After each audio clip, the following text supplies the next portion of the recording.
ఇప్పటి ప్రశ్న కూడా పరిష్కారం అడుగుతున్నారు.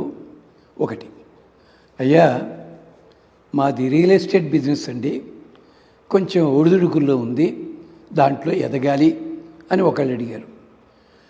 కొత్త ఇల్లు, సొంత ఇల్లు కావాలని అనుకుంటున్నామండి, దానికి ఏదో ఇబ్బంది వస్తుంది, కష్టం అవుతోంది, దానికి తగినట్టుగా సంపాదన మాకు లేదు, ధనం కూడా రావటం లేదు. అంటే రియల్ ఎస్టేట్లో ప్రాఫిట్ రావాలి, కొత్త ఇల్లు కట్టుకోవాలంటే దానికి తగిన ఆర్థిక వనరులు కావాలి. ఇది జరగాల్సింది. దీనికోసం కొన్ని పద్ధతులు ఉన్నాయి. మరి అందరూ అన్నీ చెయ్యలేరు. ఉదాహరణకి రామాయణంలో అరణ్యకాండలో లక్ష్మణస్వామి పర్ణశాల నిర్మించిన ఘట్టం ఉంది. 13వ అధ్యాయం అనుకుంటా, 13వ సర్గ. అది 120 రోజుల పాటు చేసి పరవాన్న నివేదన చేస్తే మీకు అనుకూలం అవుతుంది.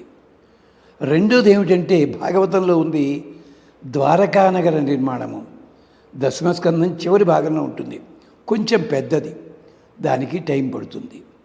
మూడోది మహాభారతంలో ఇంద్రప్రస్థ నిర్మాణము 4 అధ్యాయాల్లో ఉంది. ఇవన్నీ కూడా మీ అవకాశాలను బట్టి చూసుకోండి, చేసుకోండి. కానీ అందరికీ ఉపయోగించేలాంటిది చిన్నది ఇప్పుడే చెప్తున్నాం, చూసుకోండి. 3 కొత్త ఇటుకలు తెచ్చుకోండి. సిమెంటు కాదు, మట్టితో చేసిన ఇటుకలు 3 కొత్త ఇటుకలు పట్టుకొచ్చి నేల మీద పసుపు కుంకుమ వేసి దాని మీద పెట్టుకోండి. పూజాగృహంలో పెట్టుకోండి. అది పెట్టుకుని ఆ ఇటుకలకు కూడా అలంకారం చేయండి. పసుపుతో అలికి కుంకుమ పసుపు వేసి బొట్టు పెట్టి ముగ్గు పెట్టండి. దాని మీద పెట్టి మీ ఇష్టదైవ విగ్రహాన్ని ఆ ఇటుకల మీద పెట్టి రోజు పూజ చేయండి. అంటే 120 లేదా 150 రోజుల పాటు ఇది చేయండి. రోజు కూడా పాలు నివేదన చేయాలి. ఒక 1/2 లీటర్ పాలు, కొద్దిగా తేనె వేసి దాని ముందు నేతి దీపం పెట్టండి. ఇప్పుడు చెప్పబోయే ఈ శ్లోకానికి 108 సార్లు తప్పనిసరిగా చదవండి. ఒకవేళ మీరు బయట ఊళ్ళు వెళ్ళినట్టయితే ఇంట్లో ఎవరినైనా చేయమనండి, మంచిదవుతుంది. ప్రతిరోజు కూడా పాలు నివేదన చేయాలి. మీరు పుట్టిన నక్షత్రం మీకు తెలిసినట్టయితే ఆ నక్షత్రం నాడు మాత్రం పాయసం నివేదన చేయండి. ఏమిటది?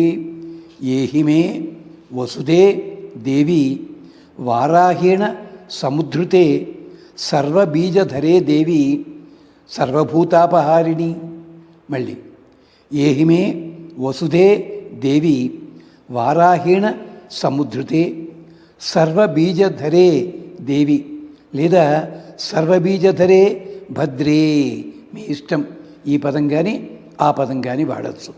సర్వబీజధరే దేవి సర్వభూతాపహారిణి, సర్వభూతాపహారిణి లేదా సర్వభూత అపహారిణి, 2 అర్థాలు ఉన్నాయి. ఇది పద్మపురాణంలోది. ఈ శ్లోకం చూడండి. ఏహి మే వసుధే దేవి, ఓ భూమండలమా, నీవు దయచేసి నా దగ్గరికి రావాలి. భూదేవత వారాహేణ సముద్ధృతే, ఒకప్పుడు నువ్వు ఆదివరాహస్వామి చేత పైకి ఎత్తబడ్డావు. ఎవరికి ఉపయోగించకుండా నీళ్లలో పడి ఉంటే పైకి ఎత్తబడిన దానివి నువ్వు. అలాగే నన్ను కూడా రక్షించవమ్మా. సర్వబీజధరే దేవి, అన్ని రకములైన బీజములకి, అంటే వరి ఇలాంటివి కానీ, వనస్పతులు కానీ, చెట్లు కానీ, మొక్కలు కానీ, కొండలు కానీ, ఇలాంటి వాటికి ఉండే బీజములు ఉంటాయే, వాటిని ధరించేదానివి నువ్వు.